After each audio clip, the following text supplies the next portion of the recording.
Dr. Haldar, thank you so much. It's so exciting every time I get a preview of your research. And I think some of the things that you were teeing right up there at the end are a really relevant subject to bring into our next segment, which is all about the researchers and hearing from you all and getting a sense of what collaboration looks like across all of you. I think there's some questions about collaboration in the chat, so I would love to address that. I would love to invite our other roundtable participants to jump into the Zoom so that we can get started with our research roundtable. Hi, Dr. Bjornsson. I haven't gotten to really talk to Dr. Bjornsson or so many of you hi, Dr. Banka, for so long. So it's so great to be able to see you face to face and actually talk to you instead of just watching. I feel like I'm not alone feeling like this is a crew of celebrities for all of us patient families. This is kind of like, who's the boy band of the moment? This is you guys. So thank you so much for making time on a Saturday to join us. There are a huge number of questions from the community that I would love each of you to respond to. Please feel free to jump in, make it conversational, whatever you think is right. And we can't wait to hear your perspective. So building off of Dr. Haldar's presentation and some of the things that she mentioned with her partnership with you, Dr. Bjornsson, and the fact that we need to, as a foundation, really facilitate collaboration as a core part of our strategy.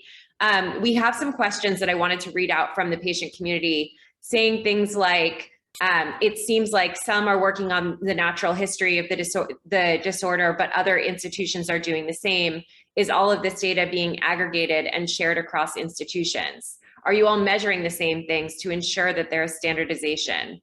Another question in the same topic area is how do researchers communicate with one another? Is it easy to share your non-published findings with each other? I know we've had really rich conversations about some of the challenges and opportunities here, and I wondered if you might share with the community what you all see and where you think we need to invest to make collaboration even stronger. Well, I mean, I think that, with respect to the experimental models, and especially if there's development of therapeutic strategies, I think it's actually really important for the groups who are working in the models to be in communication. I would actually go one step further. I think Hans mentioned this at a meeting that you hosted before, which is that, we get a lot of credit for getting academically, for getting to a discovery first. But in order for that discovery to really be utilized by the community, it actually really should be tested in multiple labs. And, there are variations. And so, I mean, I really do think that that's important. And, the foundation could be a wonderful, vehicle to do that. I mean, I think with Hans and I was so delighted that I finally met him. So I sent him an email and said, and it was a very busy time because they were having their child, but nonetheless, he very kindly took some time out and he did it. So I think that, yeah, I mean, I guess that's what I would have to add. I mean, I will not speak to the natural history studies since we're not actively involved in those, but I'm sure that Jackie and others have things to share. So agreed. And just adding in from a clinical perspective, these are excellent questions because one thing we have to keep in mind is that it is a rare disease. And so from a patient research or clinical research perspective, there are, patients out there, and we want to make sure to reach as many of them as possible, because even if we reach huge numbers, it's still small compared to heart disease, like Dr. Simpson was talking about yesterday.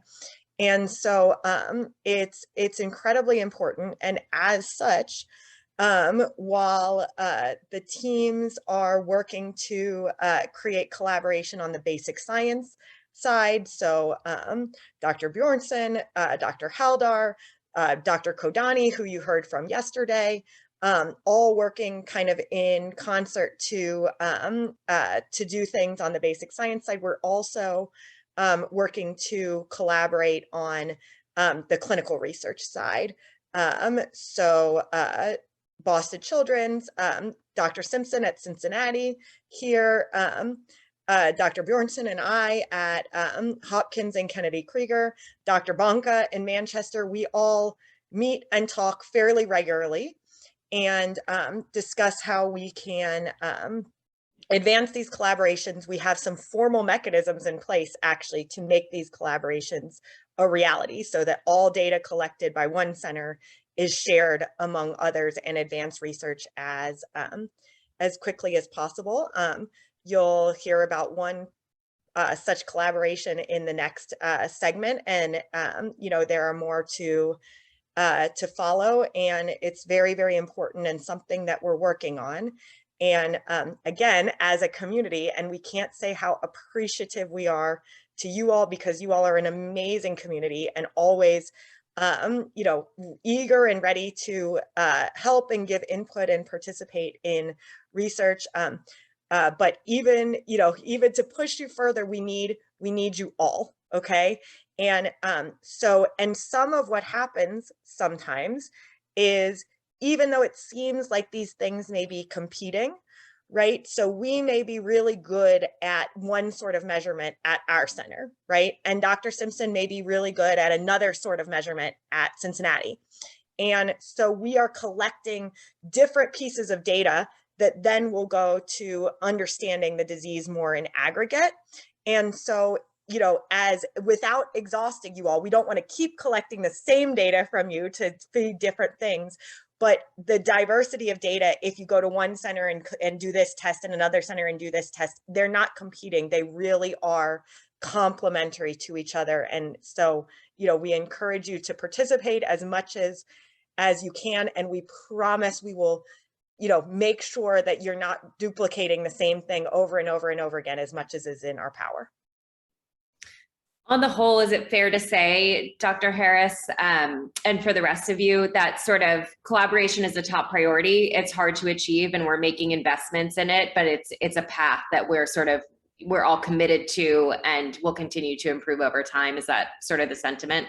Absolutely. And we are doing everything we can to overcome that, but it's important to know that there are hurdles to this, right? We all have, privacy things. Dr. Banka and Dr. Zippo are in a different country than the rest, different countries than the rest of us. There are those kind of things, and it's possible to do this, right? But it's important to know that I hate that this is the case. I wish it wasn't, but at the end of the day, what drives the ability to leap these hurdles is funding. And so, everything that has been raised over the past 2 days is amazing, amazing, amazing. And just know that collaboration is one of the top priorities that all of that is going towards. Absolutely. And that's something we're really proud to be involved in. And it's always interesting to me because I tend to come to a space as an entrepreneur being like, whatever, we'll solve it. It's going to be easy. We'll find the solution. And, we had this incredible conversation that we facilitated among these doctors to understand what the institutional barriers to collaboration are. And there really are some regulatory and legal and privacy things and just sort of data element items that take us some time to get in place. But I think we're really extraordinarily positioned as this community to really drive forward collaboration in a meaningful and sustainable way. So let me shift to another question that is come up. So we've been doing our crowdsourcing survey to get a sense of patient priorities. We're definitely seeing a lot of interest in neurodevelopment overall, as well as anxiety. And there is a specific question in the Q&A that says, how early are anxiety symptoms starting? Is it preventable? And are there any therapies or medicines known to help KS patients? As a parent, one of the things that I consistently hear from the community is that anxiety presents itself at a certain moment and continues to grow. So, it's really interesting for those of us who have kids who are a bit on the younger side to understand how to anticipate when anxiety might show and how we can intervene. Any thoughts? So I can start on this one too, and then anybody else feel free to jump in. But so I answered the first part a little bit yesterday, but to reiterate, we see anxiety coming in different ages in Kabuki syndrome. So I do have several very, very young patients whose anxiety is impairing enough that they need treatment even at those young ages. However, in the vast majority, I'm seeing the anxiety come in, and the data is supporting this. We're getting ready to publish this very soon, but the data is supporting that anxiety is really coming in sort of the preteen to early teen years. Again, there are signs of it beforehand, but usually it's manageable, and that's the time where it becomes really kind of overwhelming during that time. And we do see an increase of that as these kids move to adulthood. So, you know, our adults are almost universally declaring this as a problem that they've dealt with, whether or not it's a huge, you know, it's an impairing problem or not, you know, different, but a problem that they've dealt with. And so we definitely hear a lot. I encourage you to ask the adults in the last segment too, you know, what kind of things that they've found and done and whether or not they experience this, because that's how we learn. And then to answer the question, so we think because of a lot of what you've heard about hippocampus and things like that, that perhaps a group of medicines called SSRIs, which are commonly used for anxiety anyways, might be particularly useful for the anxiety that we see in Kabuki syndrome. And so that is what I go to first line. And Dr. Bjornsson and I have had lots of talks, and our collaborators about potentially, you know, looking at this in a more formal way, whether or not it can specifically help. And so we hope to do that soon. But the other thing I did want to point out, again, in light of some of the things we've been talking about therapies development, is we think that anxiety is a sort of core feature of Kabuki syndrome, as in we think it is mediated by the mechanism of the disease itself molecularly. And so one of our goals is that anxiety is probably one of the targets that we want to hit when we're talking about potential disease modifying therapies. So more than just the kind of standard treatments like an SSRI, we think that disease modifying therapies for Kabuki syndrome may directly address the anxiety because of what we think the mechanism is. That's really interesting and encouraging to hear.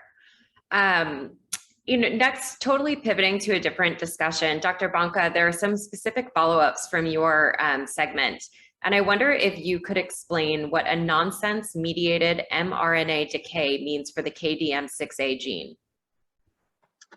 Right. So I would like to maybe have ability to draw it on a whiteboard, but essentially what all it means is that if there is a genetic change that adds that stop signal, which I showed in my presentation, then our cells have the ability to recognize those stop signals which are premature. So that's where sort of the premature nonsense mediated decay comes in, have that ability, and therefore they can decay the signal, the genetic signal. So actually that protein is never produced.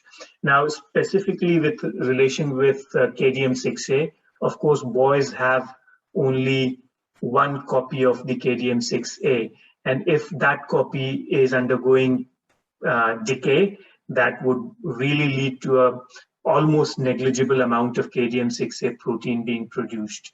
Now, I must hasten to add that it's not really been experimentally demonstrated in patient samples, for example, but that's sort of prediction and a reasonable prediction to make that in most cases that would be happening. And that's why probably the impact of boys with KDM6A stop mutation having such severe disease probably in the entire spectrum of Kabuki syndrome is probably explained to. I don't know if that answers the question that was asked or not, but hopefully part of it. Dr. Banka, eventually we'll be conducting this conference in VR, and you'll be able to just think about the visualization. It'll just appear on the whiteboard for all of us. So no, that was incredible. Thank you so much. So next is a question that's been upvoted a couple of times from the community about managing care as children get a bit older. So this is certainly something that we find, as parents, we find pediatricians who are deeply invested in supporting our children. But as people need to graduate from finding support from a pediatrician to finding support to a general practitioner and somebody who can manage sort of, post-puberty care, how do we find somebody to help us, knowing that people don't really have knowledge of Kabuki syndrome? And is there anything that we can do as a community or as a foundation to help support that the delivery of that care in a more adult setting? Thoughts on those challenges and where to find help? I can kind of start if that's okay. I see this as a challenge in my patients so many times, and it drives me crazy. I'm trying to collect adult providers. As geneticists, we can actually see people throughout the lifespan. So that was also one of the reasons I wanted to do it. I didn't want to give up my patients. And so I think really having a good medical home for Kabuki syndrome, whether that be a geneticist or a neurologist who knows the disorder, who can follow you, and also help guide your primary care, because there are lots of primary care things that really need to also be addressed. But I think as a community, this is a huge issue, I think, in rare disease in general. And I think this is an area I know that I personally really want to invest more time into, just to see, there are physicians that I know actually, even in our community, the University Adult Hospital is trying to do a more developmental disability specialty within internal medicine pediatrics. And so I think if we're able to better support those tracks for young physicians and getting more people involved now will really help the community in the future, because I think it's a system problem. That's really interesting to hear that it's sort of a system problem. Dr. Banka, I see you coming off mute. Do you have a thought here? I was just going to probably add that second what Dr. Simpson just said, and she's probably given an American perspective on that, but it's almost identical in the UK, which has a very different medical system as well. And I think perhaps maybe the guidelines project, when as and when it becomes a reality, might help, because to be honest, it will never have enough Kabuki specialists everywhere in the world to take care of all the patients, children or adults. So really the best way is to produce evidence-based, legitimate guidelines, management, documentation, publications, so that actually wider patient group can benefit from that. And it's interesting to hear that, Dr. Banka, because it's a reminder that there's so many areas to focus on in this space and places where we can drive impact. And creating standard clinical guidelines that patient families can access is such a huge step forward in being able to guide families towards the help that they need. I think one question that families commonly have, or many Kabuki families are impacted by, and I know this has come up in at least one session over the course of the past 2 days, is the idea of adding autism diagnosis in context of the Kabuki syndrome diagnosis. We have a question here that says, what is your opinion on including the diagnosis of autism with Kabuki syndrome based on the sensory manifestations so families can access ABA therapy? Any thoughts on whether or not this should be added as a diagnostic opportunity, and how to achieve that if people are, not working with you all directly? All right, so this is a tough thing, and it comes up really regularly in clinical practice. So it is a really good question. So the problem, just so that everyone is aware, the problem with adding autism diagnosis to a chart, for example, just to help a person get services, is that then if we then use something like the wonderful All Stripes, platform that you all heard about earlier to try and collect data, then we see a bunch of patients who say, and we say, oh, look at all this autism in Kabuki syndrome, when most of us who take care of Kabuki, I know Dr. Banka, Dr. Simpson, Dr. Bjornsson, and I all have talked about this, and we don't think that autism is really a big part of Kabuki syndrome, right? We think they're very different, but there is some overlap with some symptoms. And so that's the problem with it, is sort of, it then becomes scientifically impure, so to speak, right? That said, it is difficult, at least in the United States, right? For whatever reason, autism has co-opted a lot of markets like ABA therapy. And so things that could be useful for Kabuki patients sort of require this autism diagnosis to get them. So what I do first line is I write lots and lots of letters saying, these are the manifestations of Kabuki syndrome. This is how, and I cite the specific things that are autism-like, right? And say, this is what we see. And I would say the majority of the time that after 1 or 2 letters, it gets it covered, right? For what it is that you need. They then are able to get those services. Once in a while, they just can't. And so I will, at that point, if the family, needs it, you got to do what's best for your patient. And I will say, okay, the patient has this, this, and this. So technically by DSM-5 criteria, they could meet an autism diagnosis, even though I don't think that that's the primary issue here. But that is what I will do. So I would not support including autism as like a primary feature in Dr. Banka's guidelines, for example.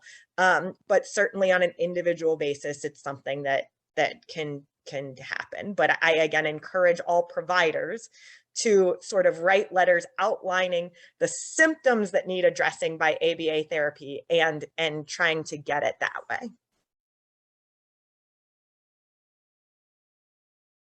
Off mute. I always feel like I'm a remote expert, so a remote work expert. So I always feel like when I start speaking and I'm on mute, I should get like an official demerit.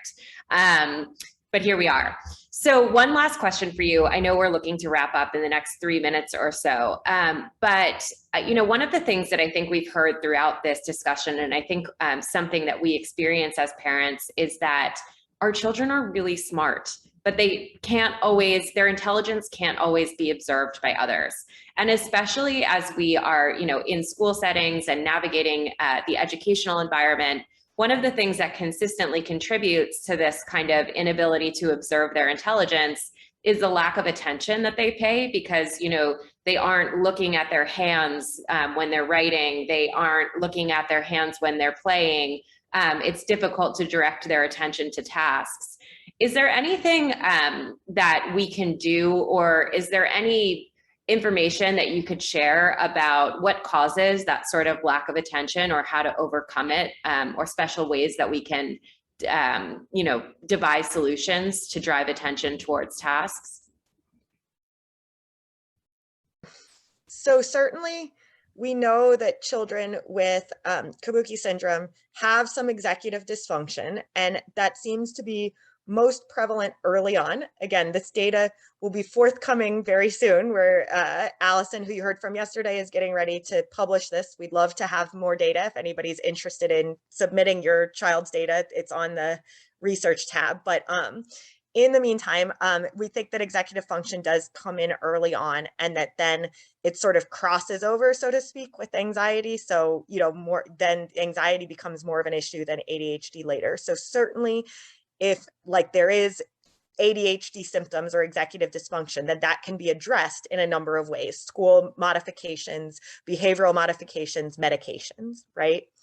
The other thing that comes in play, though, if you're talking about, when people are, say, looking at their hands and stuff, again, as you've heard throughout the past 2 days, one thing that we know very specifically about Kabuki syndrome is they have a lot of trouble coordinating their visual system and their spatial perception with the rest of their body. And that's especially true if you're talking about fine motor, which is also an area of difficulty for our kiddos, right? And so it may, sometimes attention is a very complicated thing because it's a higher order. So it may be about kind of getting down to what is the specific issue in the specific case. So handwriting has a number of features that come into play, not just attention.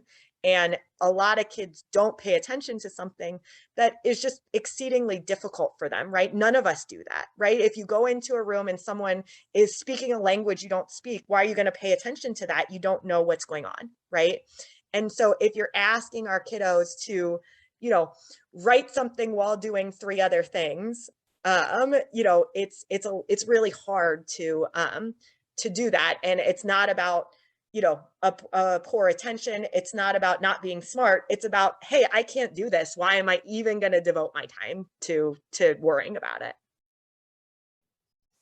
One of the things that came up for me, Jackie, as you were answering that, excuse me, Dr. Harris, and I think also came up from other members of the community. And by the way, we are at time now, but because we're having such a great conversation here, we're going to chat for a couple of more minutes, skip our break and move right to Layla. If any of the presenters need to jump off, please feel free to.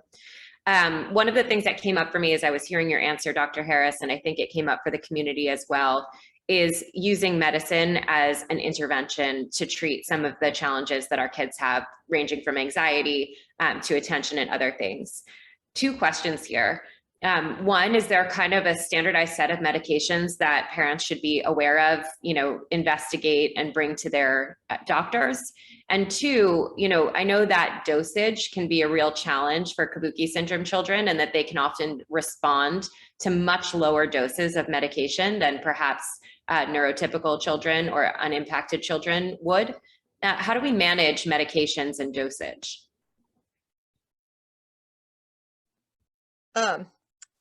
So a larger answer than I could possibly give in a few minutes. But the answer is right now, okay? Right now, today. I hope this is really different, and stay tuned for the next segment, because we're gonna hopefully, you know, change this in the future. But right now, today, we don't have a medication for cognitive manifestations or neurodevelopmental manifestations of Kabuki syndrome, okay? So from that perspective, whatever is the symptom manifestation that your child is most impairing your child, you should start with that and go down right now the same treatment regimen that you would go down for a child not with Kabuki syndrome. So if you're dealing with ADHD symptoms, stimulants are first line, just like they are for any other child with these manifestations. I already talked about anxiety. You know, I like to start with SSRIs, but same kind of thing, you know, being careful. Is it interacting with seizure medicines, if you have seizure medicines, GI medicines, all of those kinds of things like that. And then the other thing I will say about dosing is, yes, we definitely know that Kabuki kids can be smaller. They can have the GI issues that we talked about that changes absorption. But the other thing is, it's not universally the case, because sometimes we find that medications like anxiety medications sometimes need to be pushed to quite high levels, more than you would expect, right? And still get a good effect from it, because, and that could be for a number of reasons. So, you know, it's a little, that's not a very specific answer, but the answer is you should right now go down the same path that you would for any other child with these symptom manifestations, and start with whatever is most impairing. Thank you so much. Well, Dr. Haldar, Bjornsson, Dr. Harris, Dr. Banka, Dr. Zippo, and Dr. Simpson, it is such a pleasure to be in the same room with you and to hear your perspective on these topics. Thank you so much for everything that you do to support this community, genuinely. I probably shouldn't be using the panel time, but I want you to know how much we appreciate as parents everything that you do, and are so indebted to you for your work. I am going to wrap up now the researcher roundtable and pass it to Layla Zania for the introduction to our next topic.